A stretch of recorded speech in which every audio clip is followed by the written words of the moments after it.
A Guerra do Cálculo, capítulo 2. Os Filhos das Guerras, de 1642 a 1664.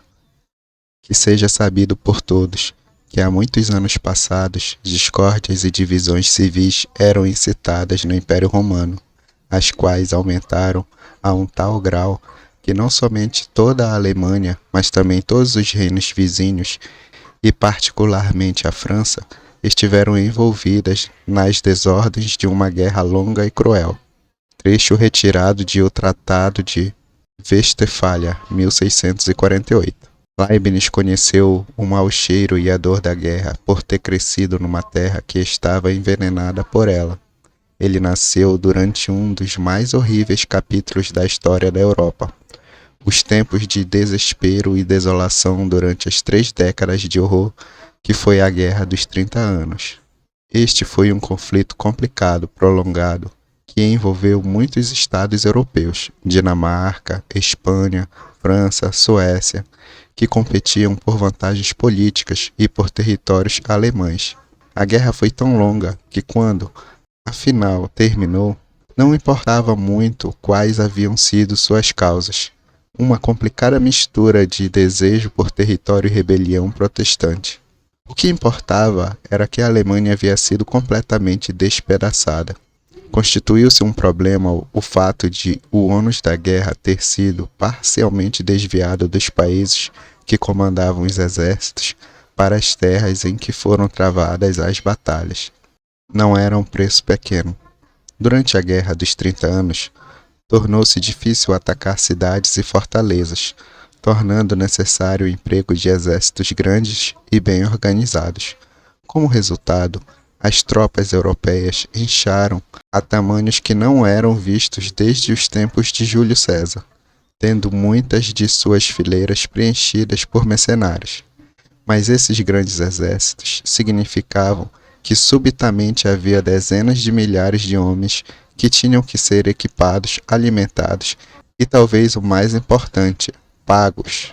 Durante a Guerra dos 30 Anos, o saque era a regra e não a exceção, pois soldados mal pagos buscavam recompensas saqueando as cidades ocupadas.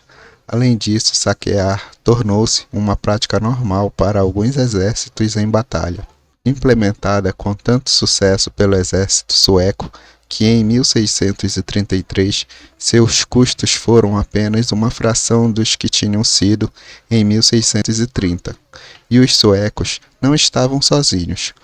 Um monge bávaro chamado Maurus Friesegner disse sarcasticamente: no dia 30 de setembro de 1633, outra tropa de 1000 soldados da cavalaria imperial espanhola passou por aqui. Embora sendo recrutas novos, que não conhecem nenhuma disciplina militar, eles conheciam bem a chantagem e o roubo. Tampouco esse comportamento era restrito aos subalternos. Durante anos, nas regiões ocupadas, algumas das mais altas posições militares e sociais dos exércitos eram preenchidas por indivíduos em busca de ganhos pessoais. O contrato assinado por Wallenstein em 1632 para tornar-se general do exército liderado pelos espanhóis dava-lhe o direito de confiscar terras e conceder perdões.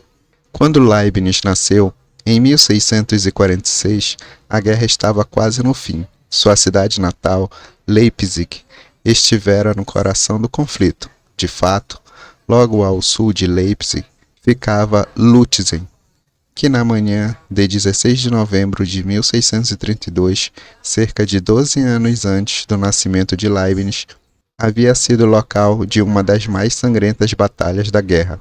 5.000 homens haviam morrido, incluindo Gustavo Adolfo, o rei da Suécia, abatido quando liderava uma carga cega, através do nevoeiro sobre as forças inimigas. 2 anos depois que Leibniz nasceu, a guerra iria finalmente terminar, com a assinatura do Tratado de Westfália. O tratado apelava por uma paz cristã e universal, e pelo perdão de todos os crimes de guerra. Se a paz era cristã, a guerra tinha sido tudo menos isso. Dezenas de milhares de vilas e cidades foram sido arruinadas, e segundo algumas estimativas, 1/3 de todas as casas na Alemanha estavam destruídas. A humanidade havia sido atingida de maneira ainda pior. Talvez 1/4 da população havia morrido, e muitas pessoas tinham sido submetidas a algumas das piores formas de tortura e crueldade. Durante o sítio de Breisach, em 1638, por exemplo, seus habitantes trocavam peles caras e diamantes por 1 quilo de trigo. Segundo um relato impresso, notícias a respeito da grande fome e da situação de emergência que ocorre durante o sítio de Breisach, todas as espécies de animais foram consumidas. Carnes palatáveis eram vendidas por preços incrivelmente elevados, e as demais também eram comidas e algumas vezes comercializadas. Muitos camundongos e ratos eram vendidos por alto preço, diz o relato. Quase todos os cães e gatos foram comidos. Com o prolongamento do sítio, os habitantes voltaram-se para o canibalismo. Canibalismo é a metáfora perfeita para a Guerra dos 30 Anos, a Europa devorando a si mesma. Um homem chamado William Crowne, que viajava pela Alemanha em 1636, escreveu: de Colônia a Frankfurt, todas as cidades, vilas e castelos estão danificadas, pilhados e incendiados. A indústria e o comércio não se recuperaram até o século XVIII, e disse que o desenvolvimento econômico alemão foi retardado em 100 anos. Leibniz nasceu às 6h45 do dia 1º de julho de 1646, em uma casa próxima à Universidade de Leipzig.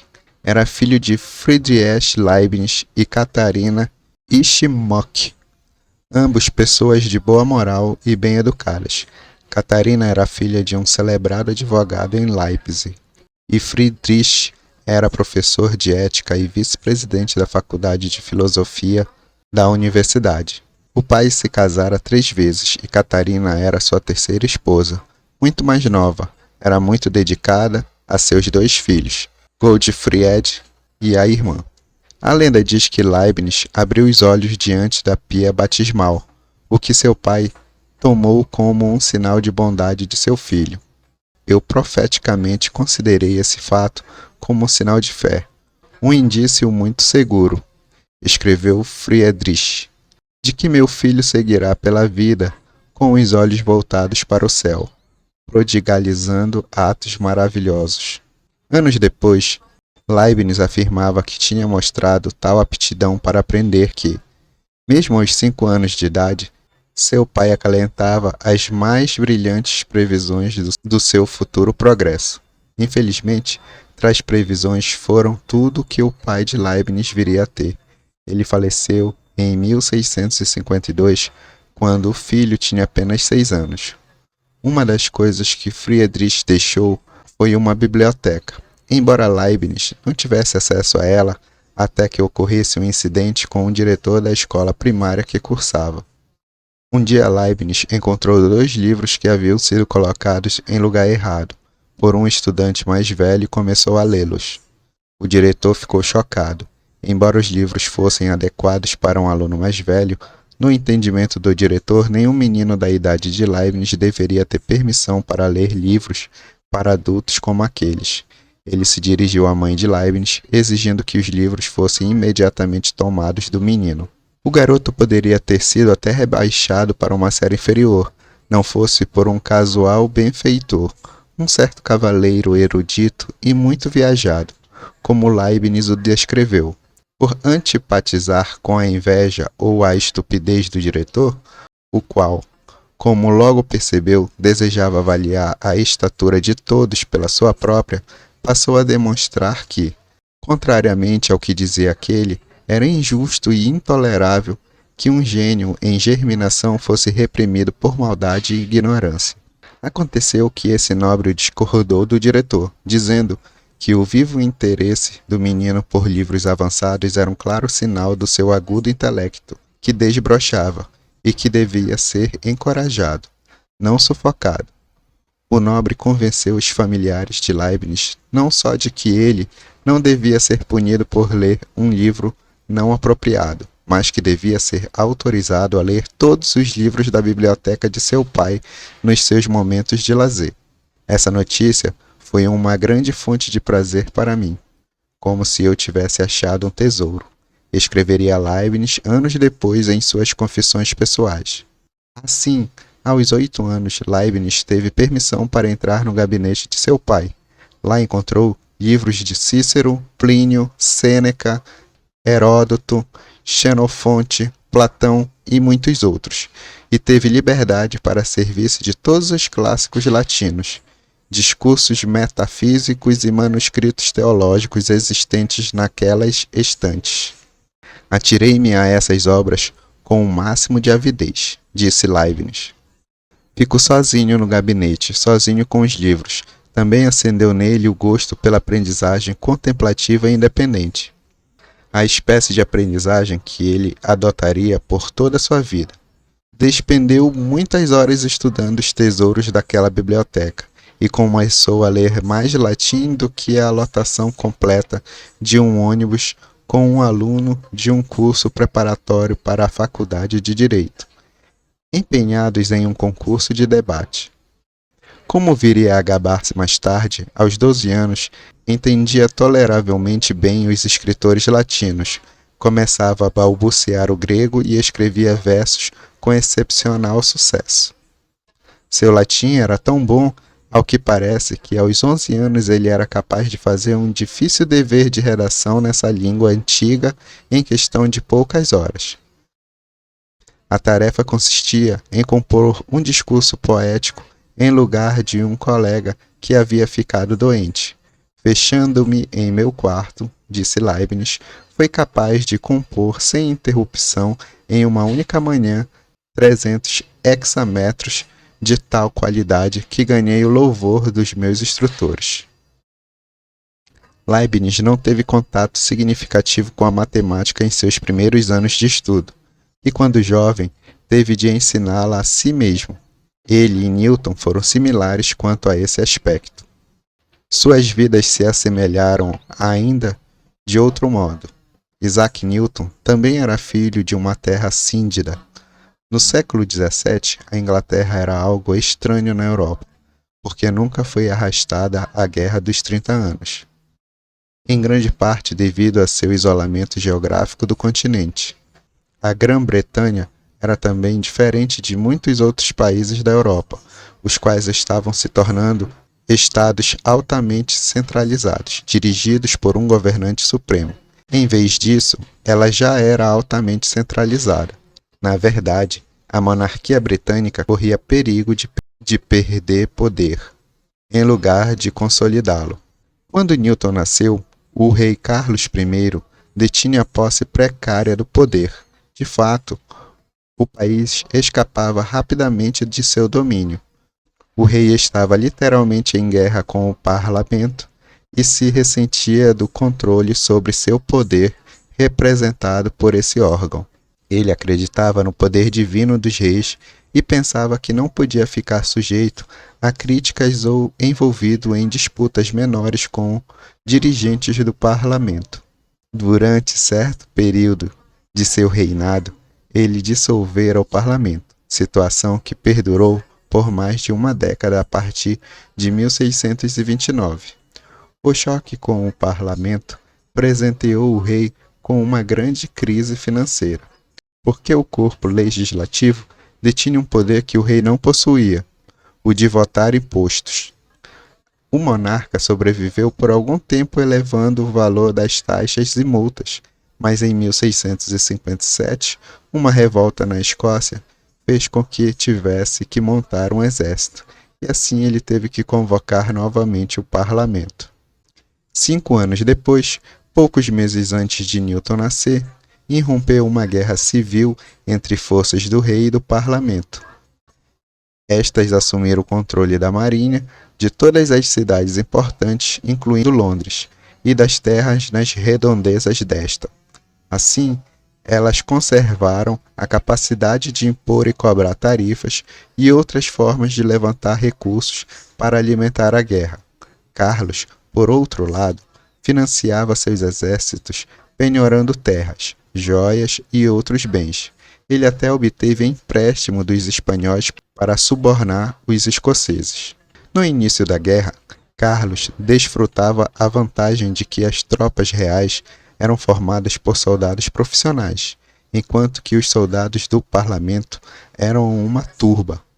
Em 4 de janeiro de 1642, confiante em sua vantagem, Carlos atacou o parlamento, envergando uma armadura acompanhado por asseclas armados e decidido a prender os parlamentares que antes o haviam desafiado.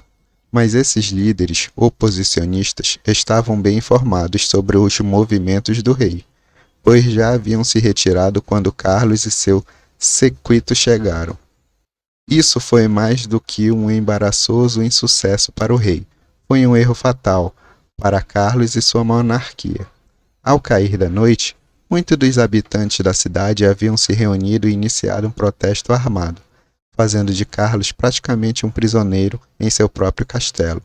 Multidões fanatizadas gritavam do lado de fora do castelo, e era impossível escapar do escarcéu em qualquer lugar no interior das muralhas.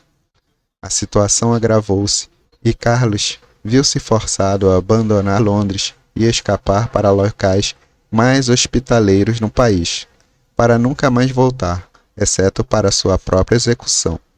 As tropas reais retiraram-se pela Great Northern Road, que passava perto da fazenda onde a mãe de Newton se encontrava grávida de Isaac. Mais tarde, as tropas do parlamento vieram pela mesma estrada, em perseguição ao rei.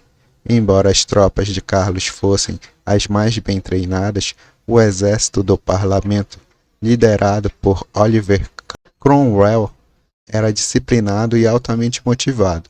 Ao final, o rei da Inglaterra foi executado em 30 de janeiro de 1649, em Londres, e seu filho Carlos II fugiu do país poucos anos depois.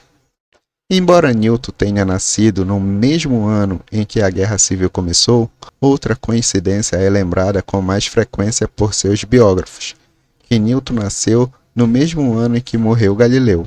Esse fato tem sido proclamado como significativo, porque, em certo sentido, Galileu foi o padrinho científico de Newton.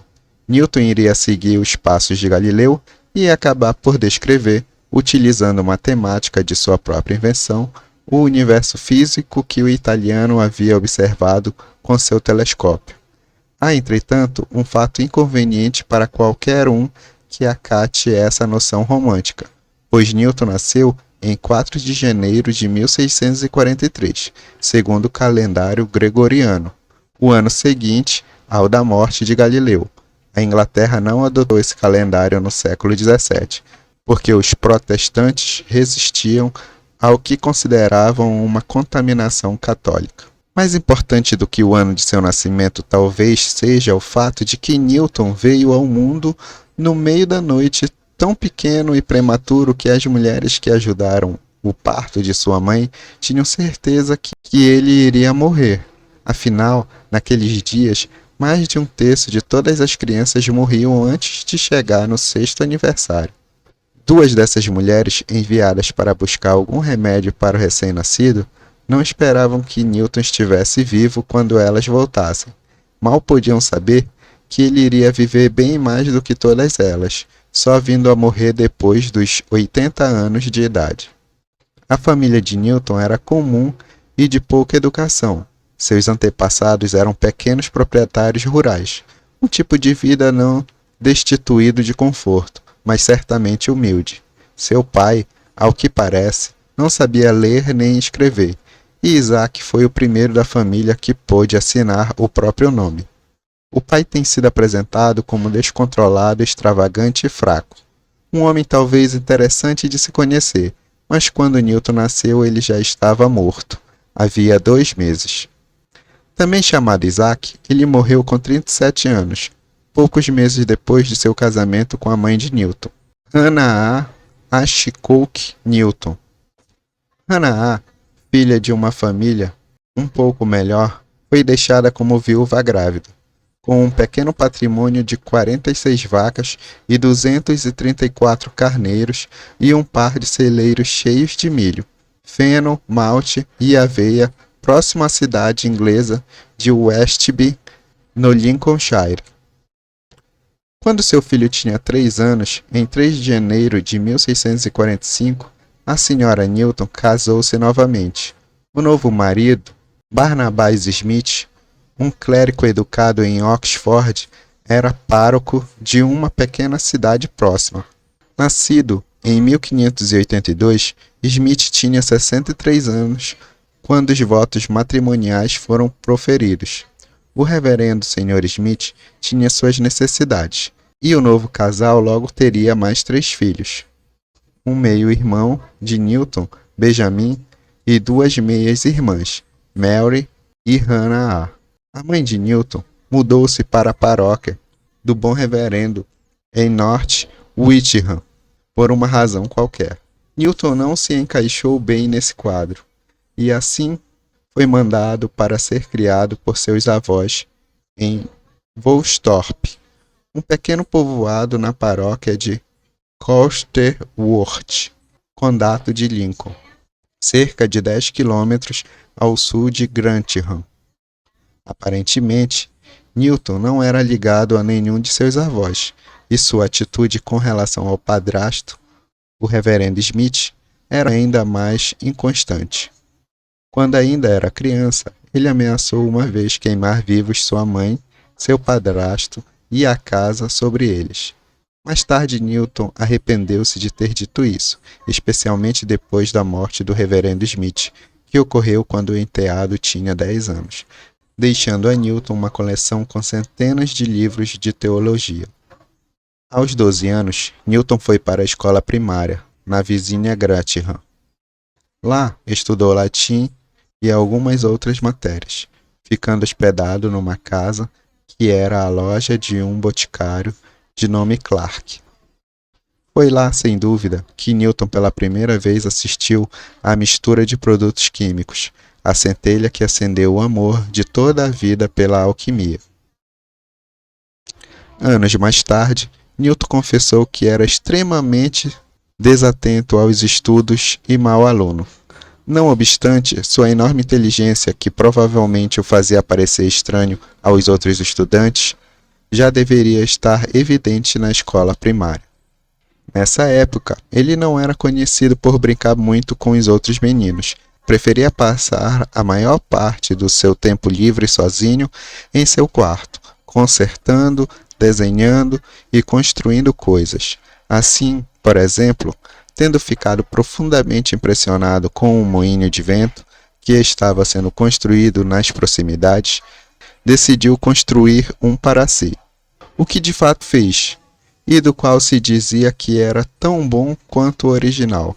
Não satisfeito com o estável soprar do vento, construiu um dispositivo adicional que permitia que um camundongo fizesse a roda girar. Conta-se que encheu seu quarto de desenhos feitos à mão, construiu uma lanterna de papel que podia dobrar e carregar no bolso, quando não a usava. Depois prendeu a lanterna em uma pipa e a fazia voar à noite. Construiu tantos relógios de sol e tornou-se tão bom nisso que seus vizinhos começaram a ir à sua casa para saber as horas. Newton também construiu uma mobília para bonecas, para uma amiga de infância, uma senhorita Storer, que era 2 ou 3 anos mais jovens de que ele e era filha do Sr. Clark, em cuja casa morava. A senhorita Storer, cujo primeiro nome se perdeu no tempo, iria mais tarde tornar-se a Sra. Vincent, que talvez agora seja mais famosa por haver descrito o jovem Newton como um rapaz sóbrio, calado e pensativo. Mais tarde ela contou a um dos primeiros biógrafos de Newton que ele fora apaixonado por ela, embora Newton não tenha deixado nenhum indício de que tenha tido tais sentimentos. Fazer a mobília de bonecas para a senhorita Storer pode ter sido mais interessante para Newton do que para a própria moça. Esse pequeno trabalho artesanal se traduziu anos depois em atividade científica. e ele passou toda a vida construindo aparelhos estranhos e fazendo experimentos, ao mesmo tempo que realizava o trabalho teórico pelo qual é hoje tão famoso. Mas Newton tinha ainda muita coisa de ciência e matemática a aprender, aprendizado que ele não podia ter na escola primária, onde não tinha acesso a qualquer coisa importante da matemática. Em lugar disso, seu treinamento na escola primária incluía latim e um pouco de grego. Newton aprendeu bem o latim, língua que seria importante em sua futura carreira, uma vez que muitos dos livros de sua época eram escritos nesse idioma. A formação escolar de Leibniz foi igualmente sem maior interesse. Mais tarde, ele observou que, devido à sua educação em matemática ter sido tão pobre, seu progresso foi retardado. A tradição escolar da Alemanha, na época, significava aprender Aristóteles e lógica, matéria na qual Leibniz distinguiu-se na escola. Ele asseverava que não somente dominou as regras da lógica de Aristóteles antes de que qualquer outro estudante, mas que também conseguiu ver algumas das limitações do sistema. Jovem ainda, Leibniz iria contar com um método autodidata que cultivou nos anos que passou fechado com todos os livros de seu pai na biblioteca deixara por ele. Leibniz era a espécie de intelectual que se atira inteiramente ao seu trabalho, colhendo seus conhecimentos dos livros.